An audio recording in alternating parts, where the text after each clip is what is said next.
Before your negative thoughts destroy your future, you need to understand one brutal truth. Your mind is not always your friend.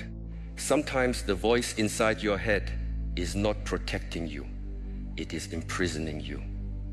Every time it says you are not enough and you believe it, you become smaller. Every time it says you will fail and you stop moving, you hand it more power. Today, you will not learn how to comfort your weakness. You will learn how to destroy the thoughts that have been quietly destroying you. Close your eyes for one breath and listen as if your life depends on the next sentence, because in a quiet way it does. The thoughts you keep feeding are not harmless. They are not little shadows passing through the room. They are seeds, and every time you believe them without question, you water them. One day you wake up and wonder why your mind has become a forest of fear, shame, anger, and doubt. You say, I want peace, but your attention is still kneeling before the same darkness. You say, I want strength, but you keep negotiating with weakness. You say, I want freedom. But every morning you open the cage, step inside, and lock it from within. The enemy is not always outside you. Sometimes the enemy speaks in your own voice. It says, you are not enough. It says, you are too late. It says, you failed before, so you will fail again. It says, they are better than you. It says, hide. And because the voice is familiar, you call it truth. This is the first mistake of an untrained mind. It mistakes repetition for wisdom. A lie repeated for years does not become a teacher. It becomes a chain. If you want to destroy negative thoughts, you must stop treating them like sacred messages. A thought is not a command. A feeling is not a law. A memory is not a sentence. A fear is not a prophecy. The mind produces noise the way fire produces smoke. You do not worship the smoke. You observe it, understand its source, and refuse to choke on it. The first brutal rule is this: do not believe a thought just because it is loud. The loudest thought is often the most frightened one. It screams because it has no truth, only force. It pushes because it cannot guide. It threatens because it cannot teach. When a thought says, you are worthless, do not fall to the ground and accept the verdict. Ask it, what are you trying to protect? What are you hiding? What action do you demand from me? If the answer is shame, paralysis, revenge, escape, or self-destruction, then the thought is not your master. It is an intruder wearing your face. A disciplined person does not let every visitor enter the temple.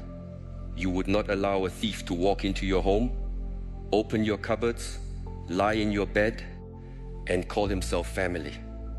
But you allow one dark thought to enter your mind and steal your courage for the whole day. Why? Because you have never trained the gatekeeper. Become the gatekeeper. When the thought comes, stand still inside yourself. Do not chase it. Do not fight it like a fool. Do not build a story around it. Look at it. Name it. This is fear. This is comparison. This is shame. This is anger trying to become identity. Naming a thing takes away half of its magic. Darkness wants to remain vague. Once you see it clearly, it loses the power to pretend it is everything. You must learn the difference between a thought that corrects you and a thought that crushes you. Correction says, you were wrong, repair it. Crushing says, you are wrong, disappear. Correction says, you need discipline. Crushing says, you are hopeless. Correction says, apologize. Crushing says, hate yourself. Listen to correction, reject crushing. One is a teacher, the other is poison. The second brutal rule is this: stop worshiping your emotions. Your feelings are real, but they are not always wise. Anger feels powerful, but it can make you weak. Fear feels protective, but it can make you a prisoner. Sadness feels deep, but it can become a cave where you hide from responsibility. Desire feels urgent, but urgency is not truth. Shame feels final, But shame often lies with confidence. If you obey every emotion, you are not sensitive. You are enslaved. A child follows every feeling. A trained human feels everything and still chooses. This is the difference between being alive and being ruled. When anger rises, feel the heat, but do not give it your tongue. When fear rises, feel the trembling, but do not give it your feet. When sadness rises, feel the weight, but do not give it your whole future. When desire rises, feel the pull, but do not hand it your values. You keep saying, I could not control myself. Be honest. You practiced not controlling yourself. You practiced reacting. You practiced quitting. You practiced scrolling when lonely, attacking when hurt, hiding when afraid, delaying when tired. What is practiced becomes easy. This is not an insult. It is the door. If reaction can be trained, restraint can be trained.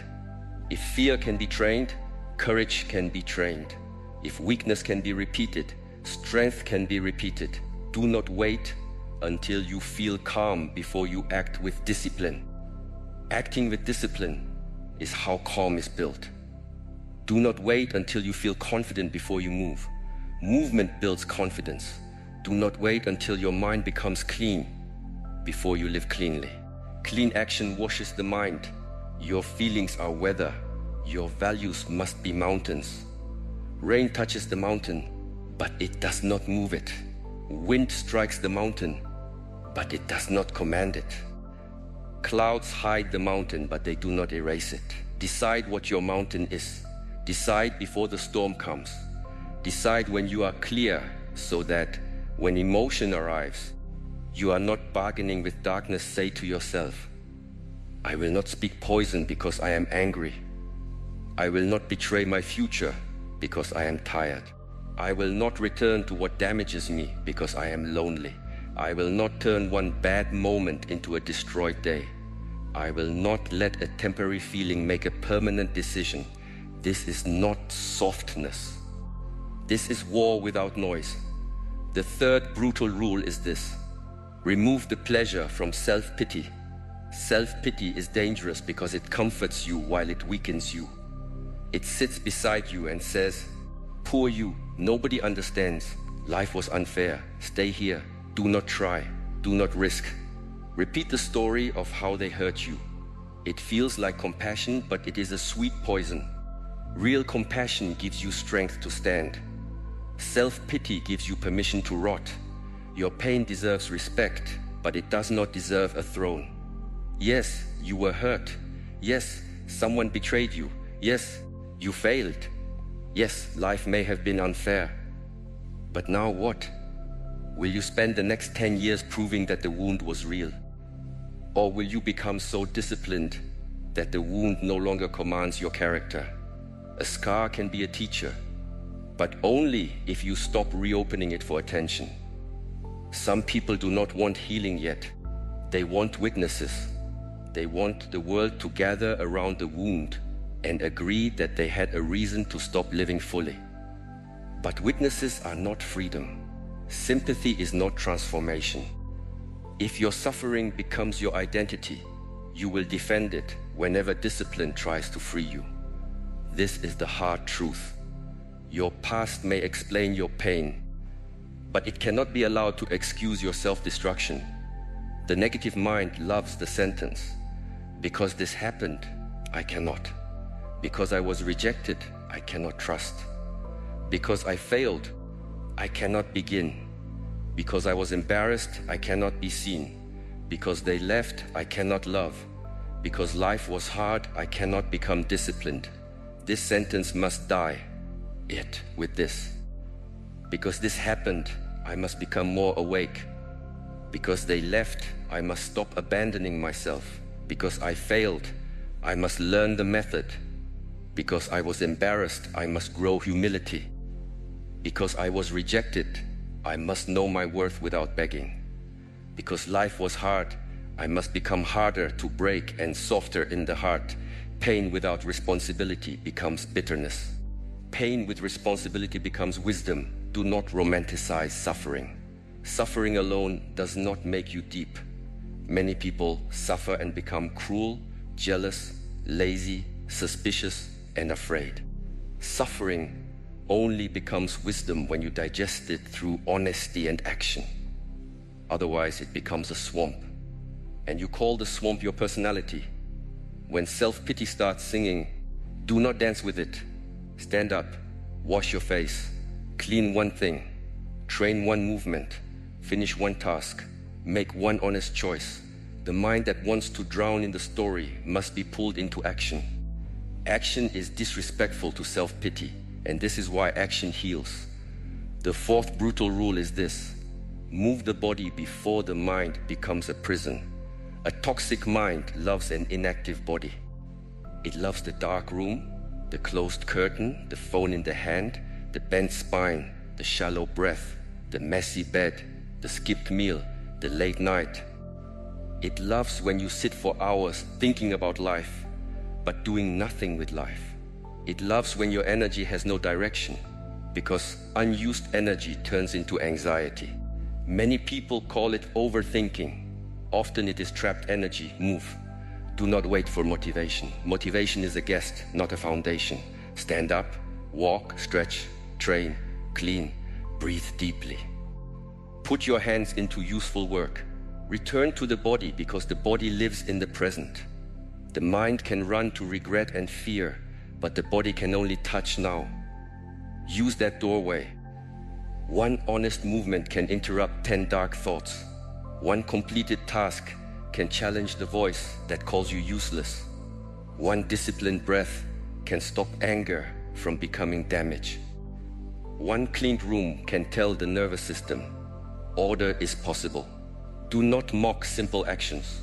Weak people mock simple actions because they are addicted to dramatic fantasies. They want transformation, but they disrespect the small gates that lead to it. You want confidence? Keep one promise. You want clarity? Remove one distraction. You want peace? Control one breath. You want strength? Finish one difficult thing while your mood complains. The mind respects evidence. Give it evidence. Do not stand in front of a mirror saying, I am strong, while your habits prove the opposite. Do not say, I am focused, while your attention is scattered across every useless noise.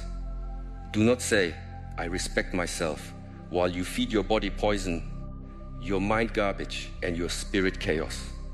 The mind knows when your words are empty. This is why affirmations often fail. The words say one thing, the life says another. Stop trying to convince yourself with language. Convince yourself with behavior. Command the body to rise. Command the breath to slow. Command the feet to walk. Command the hands to complete. Command the tongue to stay silent when anger wants to speak. Command the eyes to leave what poisons them. Command the room to become cleaner than your mood. This is not punishment. This is returning the kingdom to order. A disciplined body does not solve every wound, but it gives the mind a floor to stand on. Without sleep, food, movement, breath, cleanliness, and routine, your mind will keep collapsing, and you will call the collapse mysterious.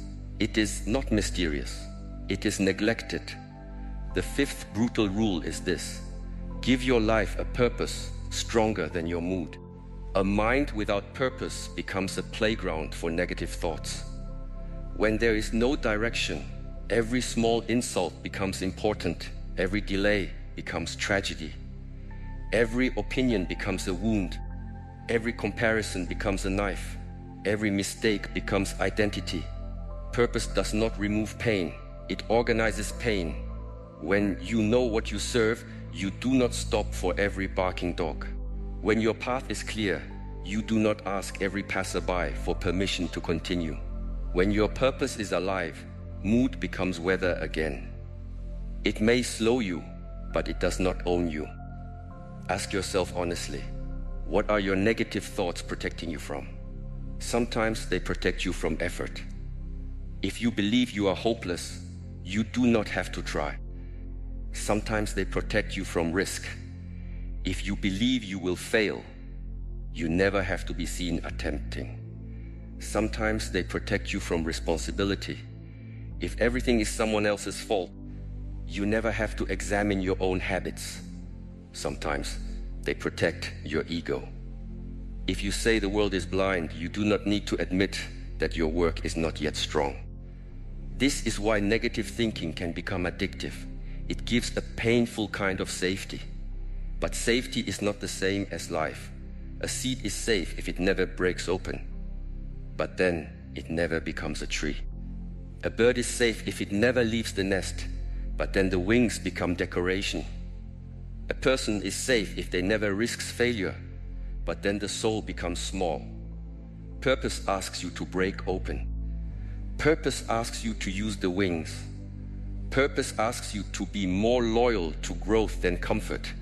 Do not wait for a grand vision before you take responsibility. If you do not know your great purpose, start with the next useful action.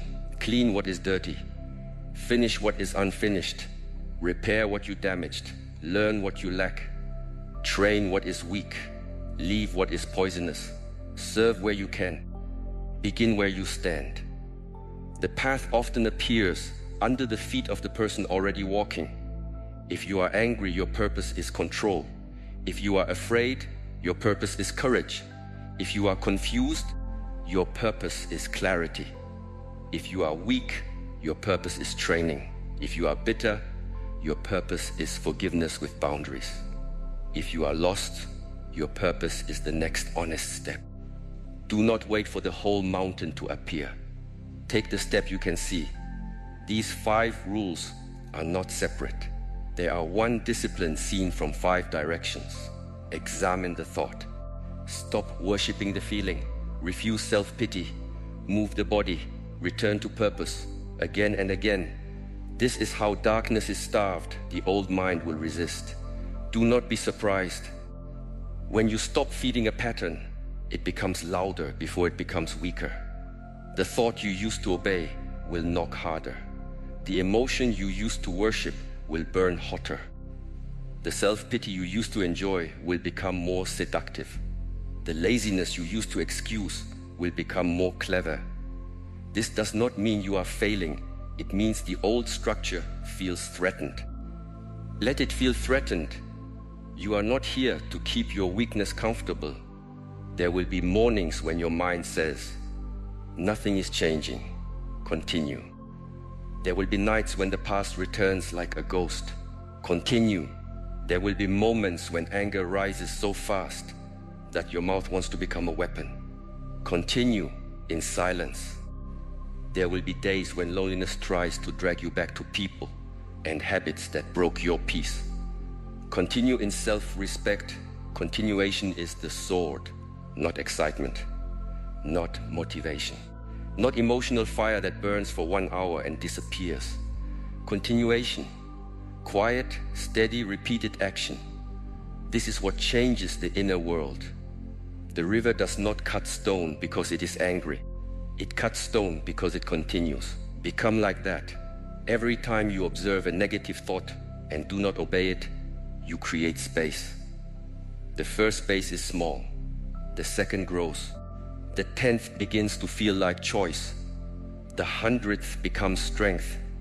One day the thought still appears, but it no longer sounds like a king. It sounds like an echo. Freedom begins when the old command becomes only an echo. Attention is sacred. Treat it like life because it is life. Not every message needs a response. Not every opinion needs a reaction. Not every memory needs another visit. Not every desire needs satisfaction. Not every fear needs planning. Not every thought needs a conversation. Sometimes the strongest answer is silence plus correct action. But silence alone is not enough if you return to the same unconscious habits. Insight must become behavior. Otherwise, insight becomes entertainment. Many people collect wisdom like ornaments. They listen, nod, feel inspired, and continue exactly as before. This is spiritual laziness. A teaching that does not become action only decorates the ego.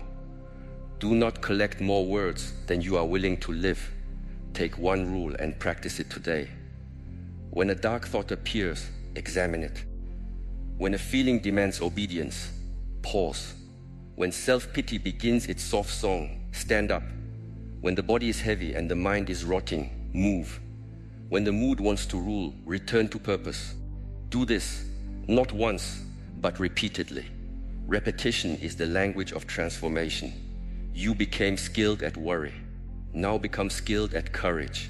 You became skilled at imagining disaster. Now become skilled at preparing calmly.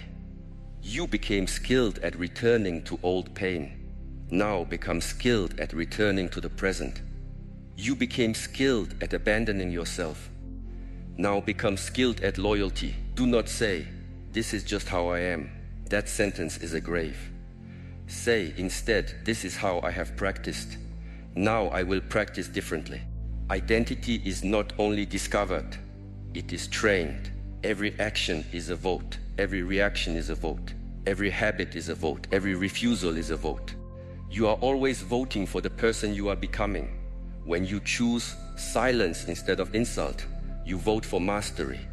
When you choose training instead of delay, you vote for strength.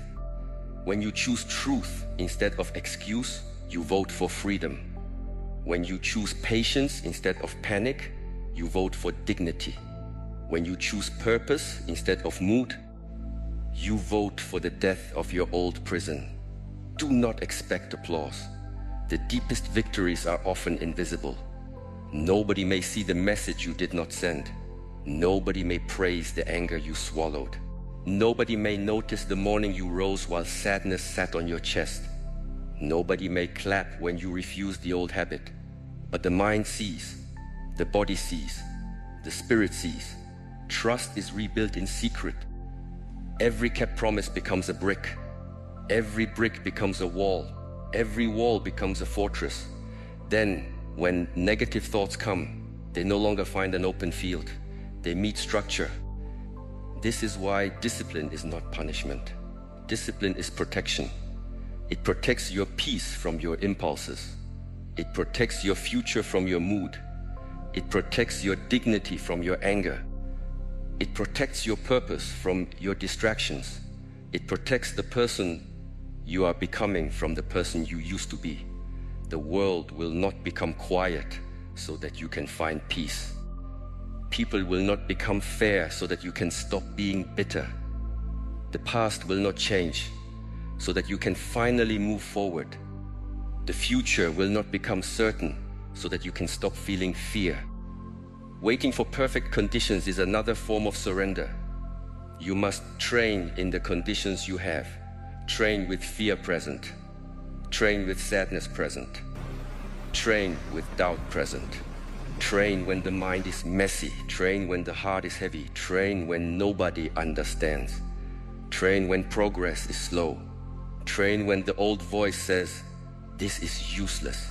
The voice is not the judge. The practice is the judge. Do not ask for an easy mind. Ask for a trained mind. Do not ask for a painless path. Ask for strong feet. Do not ask for a life without storms. Ask for a spine that does not bend to every wind. When the thought says, "You are not ready," begin unready. When it says, "You are too broken," train broken. When it says, "You are too late," start late. When it says, "You will fail," fail with attention and learn. When it says, "This is too hard," answer, "Hard is the gate." The gate does not open for the person who only wishes. It opens for the person who steps forward while the mind is still afraid. Remember this clearly. Negative thoughts survive on obedience. Starve them with action. They survive on secrecy. Expose them with awareness. They survive on stillness. Challenge them with movement. They survive on self-pity. Burn them with responsibility. They survive on emptiness. Replace them with purpose. This is the path, not comfort, not fantasy, not pretending. The path is breath, truth, discipline, silence, movement, responsibility, and repetition. The path is choosing the next correct action. while the old mind screams for the old life. The path is not becoming emotionless. The path is becoming ungoverned by emotion. The path is not destroying the mind. The path is training the mind until it becomes an instrument instead of a prison. There is a version of you that your negative thoughts fear. Calm, focused, difficult to manipulate, slow to anger, quick to responsibility, strong in routine, careful with words, unavailable for old poison. That version is not waiting in some distant future. That version is being built or betrayed by what you do after this moment. So do not leave this as inspiration. Inspiration without action becomes another drug. Take the blade of these rules and cut something today. Cut one excuse. Cut one poisonous habit. Cut one useless argument. Cut 1 hour of distraction. Cut one lie you keep telling yourself. Cut one thread tying you to the old identity. Then build something. Build one promise. Build one clean action. Build one disciplined breath. Build one honest conversation. Build one quiet victory. Build one step toward purpose. The mind will ask, is this enough? Answer with another step. The mind will ask, when will I be free? Answer with practice. The mind will ask, why is this taking so long? Answer with patience. The mind will ask, what if I fail again? Answer with courage. Do not let the mind turn the path into another place for fear. Walk. A warrior of the inner life is not someone who never feels darkness. A warrior is someone who does not hand the sword to darkness. A warrior is someone who can sit with pain and still choose truth.